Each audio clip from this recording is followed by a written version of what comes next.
Good morning, friends. Welcome. Let's see if I can turn my music off here. Welcome to our daily devotional from Pilgrim Congregational Church. I'm Patrick Horn, and this week we are studying Micah chapter 6, verses 1 through 8. And this morning I would like for us to focus on a verse that I think is very important and maybe gets overlooked in this famous passage. And actually it's just a small reference in verse 4, but I want to take a moment to talk about it, and then I will close us with a word of prayer. So this is Micah chapter 6, verse 4, and this is in the context of a poetic legal argument. It's like an argument that the Lord is having with the people about their struggles. And the Lord is speaking here in verse 4 as a part of the case that the Lord is making. And so this is Micah 6, verse 4. For I brought you up from the land of Egypt and redeemed you from the house of slavery. And I sent before you Moses, Aaron, and Miriam.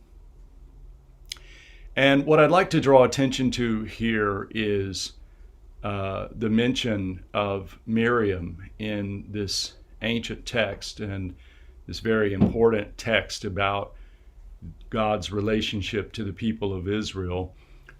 We do have some information from the text about Miriam. Miriam was the older sister of Moses and Aaron. It is assumed that she is the sister that puts the infant Moses in the reeds for the Egyptian princesses to find, though her name is not used in that passage. Her name is used later when the Egyptians escape when the Israelites escape the Egyptian army by walking on dry land between the parted seas.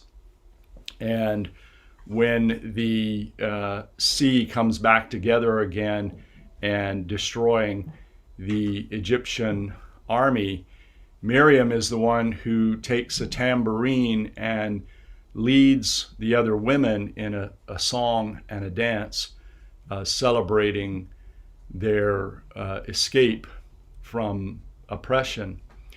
And what's very interesting about that particular passage from Exodus is that Miriam is called a prophet. And here in this passage, in verse 4 of Micah 6, Miriam is listed with the two of the other major leaders of the Israelites in the central story of the Israelite history, their escape from Egypt. And I think it's an excellent reminder that women in leadership is not a new thing. This is not a contemporary development. It's not even a development over the last 100 years or the last 500 years. We're talking about stories that are 3,000 to 4,000 years old that are talking about and mentioning women in leadership. There is within the larger church, and has been for a long time, a discussion about whether and how women should serve in leadership. And I know that there are certain passages in the Bible that can be picked from for your own particular argument.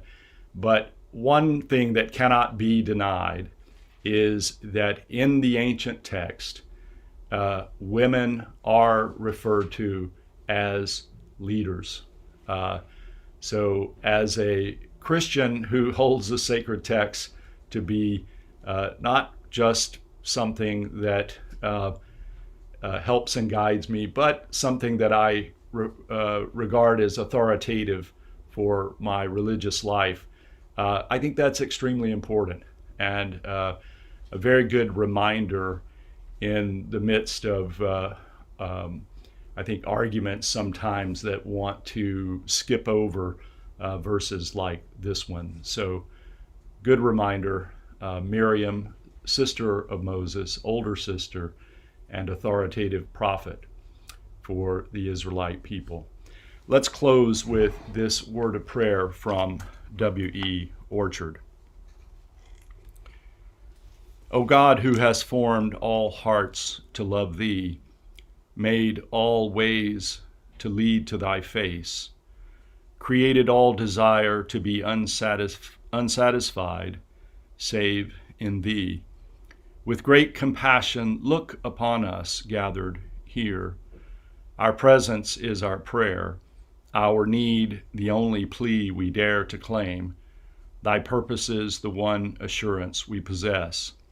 Some of us are very confused. We do not know why we were ever born, for what end we should live, which way we should take, but we are willing to be guided.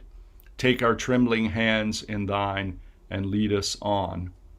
Some of us are sorrowful within. We long for love and friendship, but we care for no one, and we feel that no one cares for us. We are misunderstood. We are lonely. We have been disappointed. We have lost our faith in humanity and our faith in life. Wilt thou not let us love thee, who first loved us? Some of us are vexed with passions that frighten us. To yield to them would mean disaster.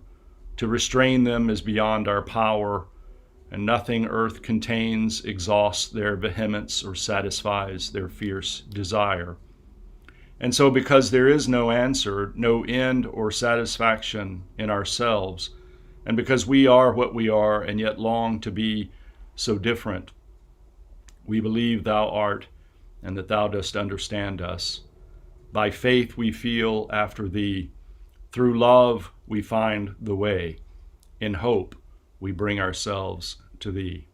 Amen. Thank you for joining me this morning from Pilgrim Congregational Church. I'm Patrick Horn, and I hope that you have a very good day. Goodbye.